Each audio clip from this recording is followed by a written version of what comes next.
Halo, Assalamualaikum warahmatullahi wabarakatuh, Sobat Ngoko. Bersama masih dengan Adi Sudali. Alhamdulillah kita bisa silaturahmi dengan Bu Siti Fadila Supari. Alhamdulillah, makasih Bu atas Ya, waktunya. selamat datang Pak Iya. Adi. Senang banget Ibu, kita tim Ngoko bisa hadir di rumah kediaman Ibu langsung, bisa ngobrol, diskusi sedikit sih Bu tentang perlindungan konsumen. Jadi di bidang kesehatan terutama Ibu yang menguasai lah gitu, seperti itu Ibu kan.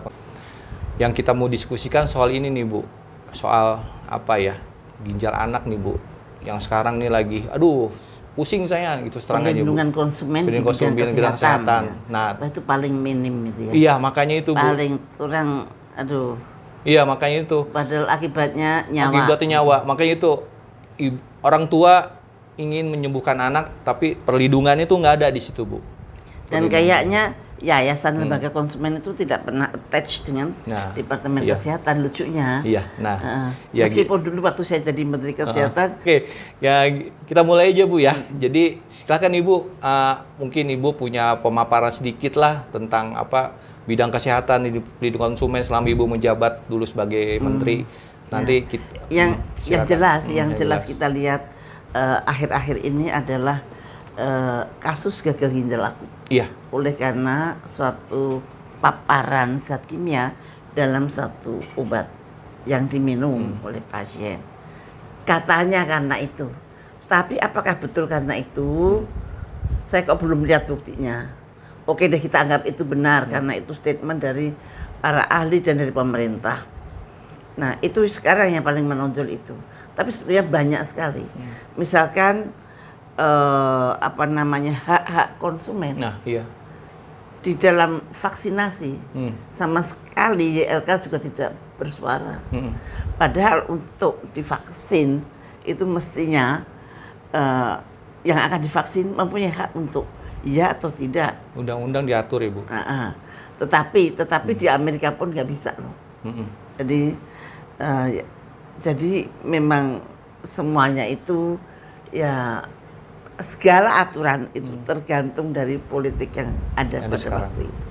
Iya, saya ngelihat gini sih Bu, kasihan aja gitu loh. Proses dari itu anak gitu, dari sakit dibawa tiba-tiba langsung kena obat yang tadi dibilang perlindungan konsumen itu sangat minim dari pengawasannya sendiri ya. Jadi itu gimana Bu ya? Sebetulnya ya Anda tidak bisa mengatakan bahwa Badan POM itu tidak mengawasi. Oke. Jadi mesti tanya apa tugas Badan POM dalam mengawasi?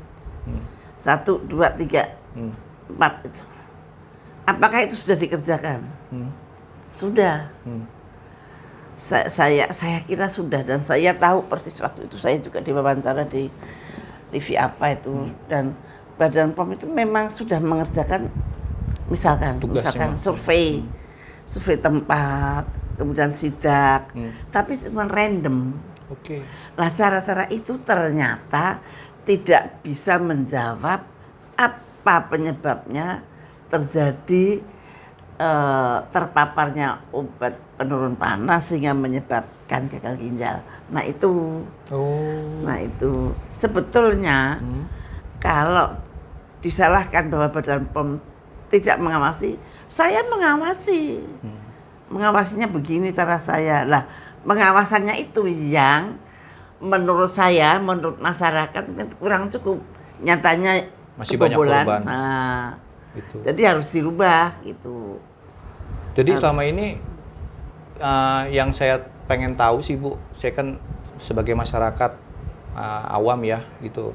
Saya lihat kok kayak nggak ada, apalagi sekarang kasus obat panas ya, Praxion ya. Praxion. Nah itu kan ada muncul lagi nih Bu, satu baru kelihatan. Tapi pada istilahnya belum ada tindakan apa-apa nih Bu. Saya dengar juga penarikan sih belum ada gitu loh. Apa penarikan belum ada atau gimana gitu loh.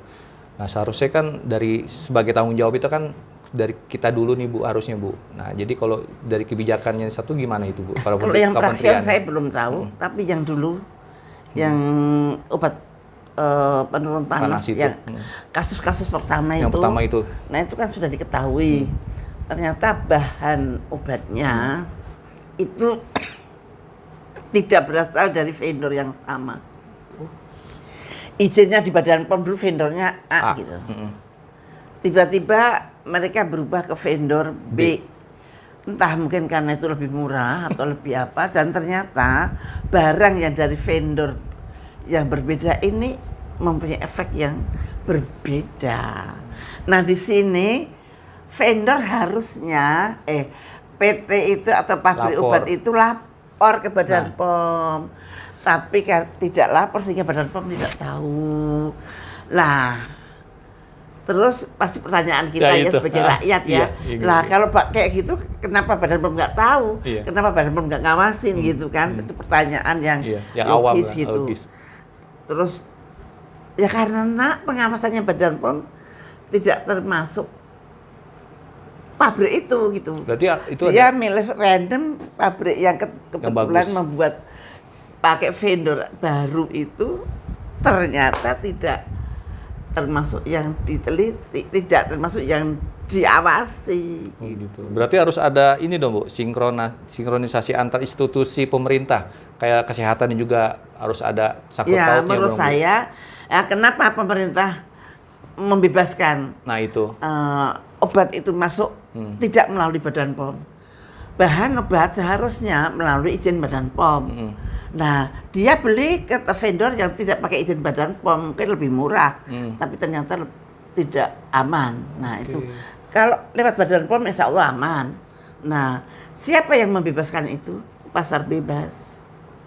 Jadi bukan salahnya Badan POM juga, tapi salahnya pemerintah, salahnya Menteri Perdagangan. Kenapa kok itu dibebaskan bahan yang itu kan itu bahan obat-obatan.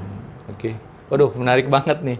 Kita ngobrol-ngobrol soal tentang sirkulasi tentang obat-obatan Ibu ya. Nanti kita sambung lagi Sobat Ngoko, gimana nih solusi setelah terjadi masalah nih Bu. Kan kita bingung nih Bu, solusinya gimana nih? Tanggung jawabnya siapa? Karena udah terlanjur nih. Kasusnya sudah meledak. Tapi belum ada solusi dari pemerintah atau dari pejabat-pejabat yang berwenang di sini. Gitu loh. Makanya itu kita kembali lagi nanti Sobat Ngoko ya setelah break sebentar lagi.